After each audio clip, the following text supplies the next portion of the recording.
कुछ अब आता है माया का एक सबसे बड़ा हिस्सा, रूप, सौंदर्य। जी हाँ, माया का एक सबसे बड़ा किरदार रूप है, सौंदर्य है।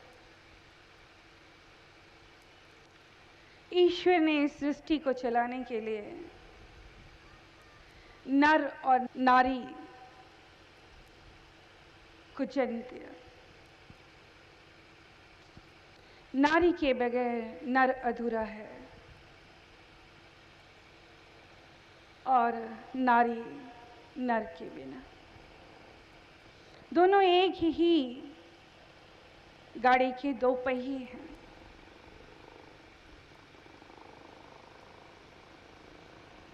दोनों साथ ना चले तो अधूरे हैं। पति पत्नी बनकर ही ये पूरे होते। दो मैं मिल जाए तो हम हो जाते। दोनों एक दूसरे की ताकत हैं, दोनों एक दूसरे के साथी हैं, दोनों एक दूसरे का दुख है, दोनों एक दूसरे का सहारा है, दोनों एक दूसरे की जिंदगी है, दोनों एक दूसरे का जीवन है। ईश्वर ने आपको इतना बड़ा सहारा दिया कि आप अपने साथी को ही अपना मान लें। धर्म रीति से आपका व्यवहार होता है और आपको आजीवन एक दूसरे का बनकर जीना है। धर्म हमें इसी बात की इजाजत देता है कि हम धर्म की मर्यादा का पालन करें, ना कि कोई उल्लंघन करें। पर कितने लोग हैं आज जो इस बात का पालन करते हैं, मर्यादा में रहकर मर्यादित आचरण करते हैं।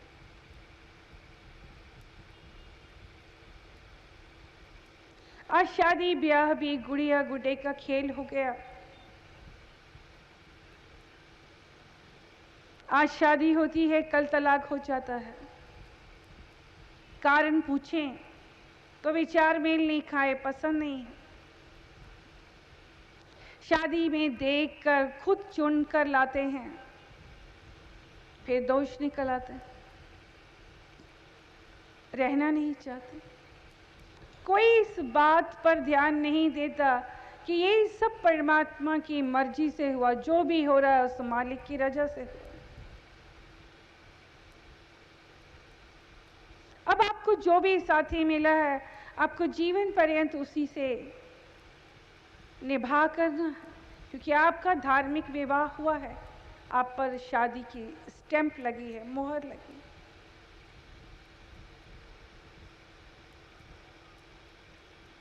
ऐसी अनेकों कहानियां हैं कि एक पत्नी के रहते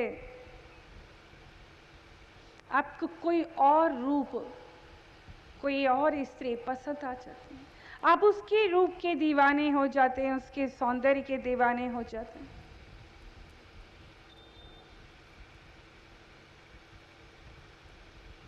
जबकि धर्म कहता है पर नारी को बहन और बेटी का दर्जा देना चाहिए। पर नारी को बहन, मां और बेटी ही समझना चाहिए।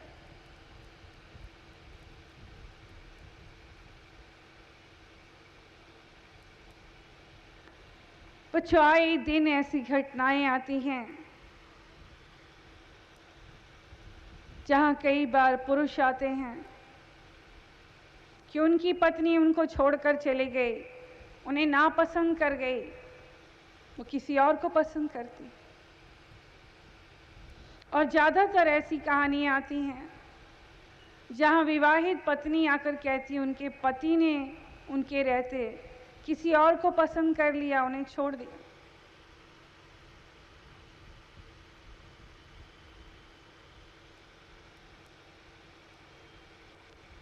अभी आपके हरियाणा में ही कल की बात है कि ऐसी महिला आई जिन्होंने बताया कि उनका पति किसी और को पसंद करता है, किसी और महिला के रूप का दीवाना हो चुका है, अपनी पत्नी को पसंद नहीं करता, घर नहीं आता, उसी के पास रहते हैं।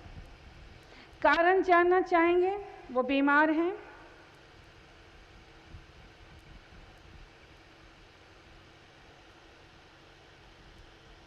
डायलिसिस पर चल रही हैं, उनकी किडनी शायद खराब होती जा रही हैं, किडनी खराब हो गई है। यहाँ अरदास के लिए आए थे। 60% उनकी किडनी खराब हो चुकी है, 40% ठीक है। हम समझते हैं ऐसे समय में सबसे अधिक औरत पति का सहारा चाहती कि उसका पति उसके पास हो, उसका इलाज कराए, उसके साथ रहे। दवा से ज़्यादा दुआ और अपनों का साथ आपको ठीक कर देता है, स्वस्थ कर देता है। वो पत्नी कैसे स्वस्थ होगी जिसका पति उससे पूछने तक नहीं आता, देखने तक नहीं आता, उसे उसकी फिक्र ही नहीं। लखनऊ का एक और सत्य बताएं, एक ऐसी महिला लखनऊ में आई जिसके एक हाथ में पैरालाइज्ड हो गया, एक हाथ, सिर्फ ओनली, पूरा जिस्म नहीं, कोई हिस्सा नहीं, सिर्फ एक हाथ उसका पैरालाइज है, दूसरा हाथ ठीक है। उसके पति ने उससे दोनों बच्चे छीन लिए कि तुम अब बच्चों को कैसे पालोगे, मुझे बच्चे पालने हैं, घर चलाना है। इसलिए उसने किसी और महिला को पसंद कर लिया और उसे रख लिया। अब उसी के साथ रहता है, अपने दोनों बच्चों के साथ, और उस पत्नी को निकाल दिया है, छोड़ दिया है, अकेला, तन्हा।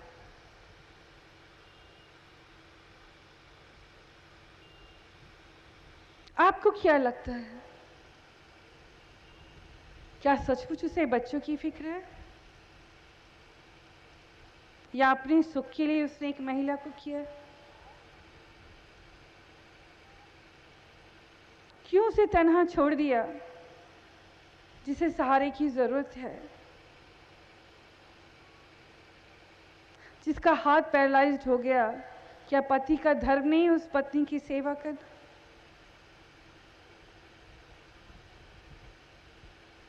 उसका एक हाथ तो सलामत है, उसका शरीर सलामत है, वो एक हाथ से बहुत कुछ कर सकती है। और अगर इलाज करे तो वो ठीक हो सकती है। पर कितना स्वार्थी जगत हो गया, कितना पाप है, तौबा है बच्चों। कभी कभी हम भगवान से कहते हैं हमें और पाप मत दिखाइए। इतना पाप देखते जा रहे हैं कि खुद भी घबराते हैं, इस जहां का क्या होगा अंत। जिस दिन रब का कहर बरसा ना बच्चों, सचमुच फना हो जाएगा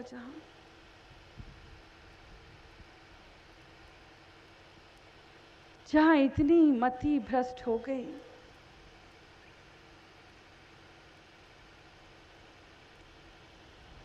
जहां इंसान को समझ ही नहीं कि वो क्या कर रहा है, कहां सुख ढूंढ रहा है। हम नहीं समझते कि ऐसे लोगों के जीवन में सुख होगा। वो जबरदस्ती के सुख हासिल करते रहे, आत्मा पर बोझ, उन्हें सुख लेनी नहीं देगा। परमात्मा का एक न्याय है, वो थोड़ी देर का क्षणिक सुख जो उन्हें लगे तो लगे। ऐसे लोग सुखी नहीं हो सकते। आज लोग दूसरों की राह में गड्ढे खोदकर खुद खुशियों की चाहत की उम्मीद रखते हैं। बहुत गलत हो रहा है। ये माया आपको भटका रही है और आप माया के भटकना में आ रहे हैं। तो बच्चों, रूप और सौंदर्य आज संसार से बहुत कुछ गलत करा रहा है, और यही वजह है कि बहुत से ऐसे भी कहानियाँ और लोग अपने आप हमारे पास आते हैं कि यंगस्टर बच्चे जिन्हें समझ ही नहीं, भटक रहे हैं, गलत राह पर घर से निकल जाते हैं, घर छोड़ देते हैं, माता पिता की मर्जी से शादी नहीं करते, बहुत कुछ गलत हो रहा है। ये सारा खेल माया का है। जब होश आती है तो रोते हैं। पहले तो बाहरी सौंदर्य को ही प्यार समझकर विवाह कर लेते हैं, फिर 4 दिन निबाह नहीं होता, ऐसे भी लोग हैं। फिर आए हमारे पास कि हमारी बच्ची ने अलग धर्म में विवाह कर लिया, हम सिख धर्म के मानने वाले हैं, हमारी बच्ची ने हिंदू धर्म के किसी से विवाह कर लिया। अब विचार मेल नहीं खाते हैं, एक बेटा भी है। हमारे रस्म रिवाज, हमारे रीति रिवाज, हमारा रहन सहन, हमारे पकवान, हमारे तौर तरीके अलग हैं। अब रहना पड़ा है तो अब दुखी है। माता जी कोई उपाय बताइए। जी हाँ बच्चों, फिर कहते हैं कोई उपाय बताइए। साथ ही ये भी कहते हैं कि अब रहना भी नहीं चाहते, बहुत सह लिया, विचार मेल ही नहीं खाते, हम तलाक चाहते हैं। आप सबने विवाह को क्या समझ रखा है? गुड्डे गुड़ियों का खेल है बच्चों। ये क्यों नहीं सोचते कि आपके जीवन पर एक धब्बा लग गया, एक कलंक लग गया। जीवन एक कोरी चादर है, ये आपके ऊपर है कि आप उसे सुनहरे रंग से रंगते हैं या कलंकित कर लेते हैं।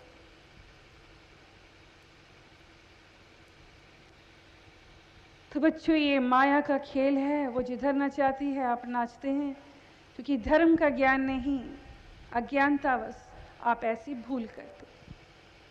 अब आता है माया का ही एक बड़ा खेल, मान, यश, कीर्ति, मान बड़ाई चाहना।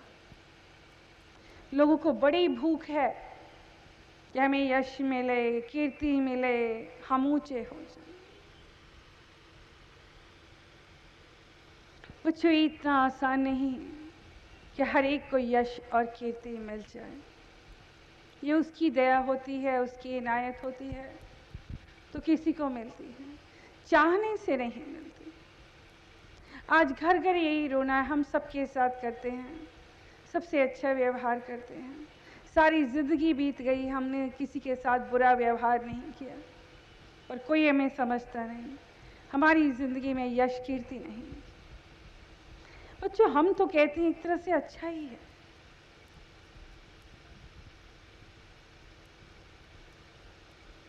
क्यों यश चाहते हैं, क्यों कीर्ति चाहते हैं?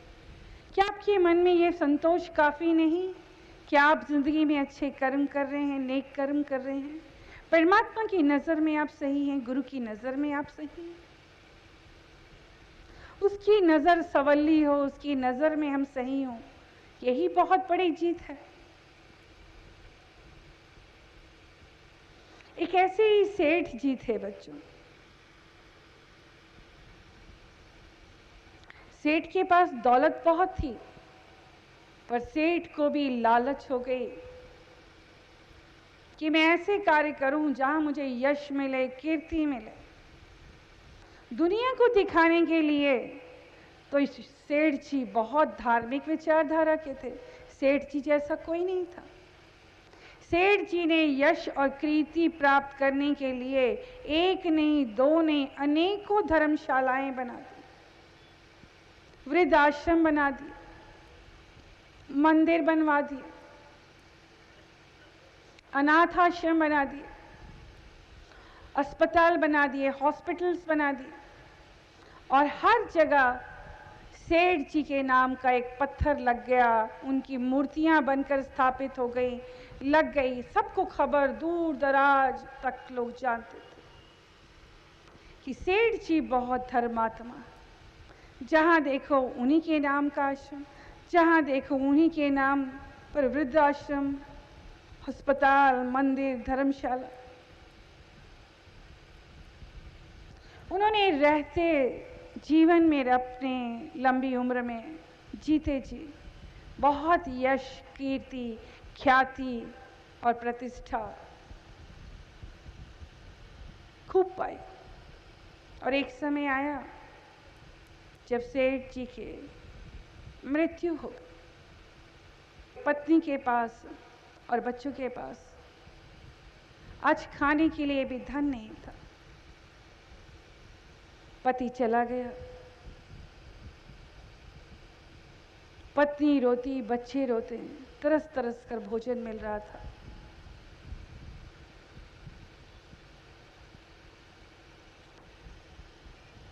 उनके ही एक मित्र ने जब उनकी ऐसी हालत देखी तो गुरुजी के पास गए। गुरुजी से कहा कि सेठ जी तो इतने धर्मात्मा थे, ये सब देखकर कि इतने धर्मात्मा लोगों के परिवार का अगर ये हाल है, जिन्होंने सारी जिंदगी लोक कल्याण के लिए कार्य किया, आज उन्हीं का परिवार खाने को, दाने दाने को तरस रहा है। फिर धर्म पर किसकी श्रद्धा होगी, किसकी आस्था होगी? क्या लोगों का धर्म से विश्वास नहीं उठ जाएगा? अगर ऐसे धर्मात्मा के उठ जाने पर परिवार दुखी है, दाने दाने को तरस रहा है, तो फिर कोई गुरु क्यों धारण करेगा, क्यों परमात्मा का नाम लेगा, क्यों धार्मिक कार्य करेगा? गुरु जी ने कहा कि सेठ जी ने कोई भी कार्य परमार्थ का कार्य समझकर नहीं किया, प्रभु की प्राप्ति के लिए नहीं किया, आत्म संतुष्टि के लिए नहीं किया। उन्होंने हर कार्य इसलिए किया कि उन्हें संसार में यश कीर्ति मिले, उनकी प्रतिष्ठा हो, लोग उन्हें जय जयकार करें, उन्हें स्वामी माने, बहुत बड़ा धर्मात्मा माने। उन्होंने इसीलिए किया, और जहाँ जहाँ वो जब जब गए, लोगों ने उनकी जय जयकार की, उन्हें धर्मात्मा माना। जिस यश कीर्ति की उन्हें चाहत थी, वो परमात्मा ने उन्हें दे दी। जो धन उन्होंने लगाया, उसके बदले में उन्हें यश कीर्ति की चाहत थी, वो मिल गई, वो खत्म हो गया। अब उनके परिवार वालों के हिस्से सिर्फ एक 100 रुपए का नोट है। तरस तरस कर उन्हें खाना ही पड़ेगा। सच्ची सेवा वो है जहां हम यश कीर्ति की चाहत नहीं करते, जहां निस्वार्थ सेवा करते हैं, जहां किसी को खबर भी ना हो कि हमने क्या किया, क्या दिया। वो सच्ची सेवा है जो सच्चे मन से की जाए।